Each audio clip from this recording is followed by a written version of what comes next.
SDPO building Thullur Velagapudi దగ్గర అమరావతిలో ఈ బిల్డింగ్ ఇనాగ్రేషన్ కి ఇక్కడికి వచ్చినందుకు ప్రత్యేకంగా డీసీపీ గారికి, అదేవిధంగా మన ఏసీ గారికి, అదేవిధంగా మా ఎస్పీ గారికి అందరికీ కూడా పేరు పేరున నేను ధన్యవాదాలు తెలియజేసుకుంటున్నా. ఎందుకంటే ఈ రోజు పర్టికులర్ గా దీని గురించి స్పెషల్ గా చెప్పుకోవాలి. ఎందుకంటే 2014 నుంచి 19 వరకు గౌరవ ముఖ్యమంత్రి గారు,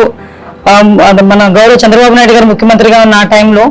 అమరావతి రాజధానిగా ప్రకటించుకున్న తర్వాత ఎవ్రీవేర్ ఈ పోలీస్ స్టేషన్స్, అదేవిధంగా ఇన్ఫ్రాస్ట్రక్చర్ అంతా డెవలప్ చేయడానికి ఇక్కడున్న చాలా మంది రైతులు ముందుకు వచ్చి వాళ్ళ భూముల్ని నిజంగా చెప్పాలంటే త్యాగం చేసి ఇక్కడ ఒక బ్యూటిఫుల్ అమరావతి, ఒక ప్రపంచంలోనే ప్రసిద్ధి చెందిన అమరావతి కట్టడానికి మా భూములు మేము ఇస్తున్నామని చెప్పి ముందుకు వచ్చి భూములు ఇచ్చిన చాలా మంది అమరావతి రైతుల తాలూకా పుణ్య ఫలం ఈ రోజు మేమందరం కూడా అనుభవిస్తున్నాం.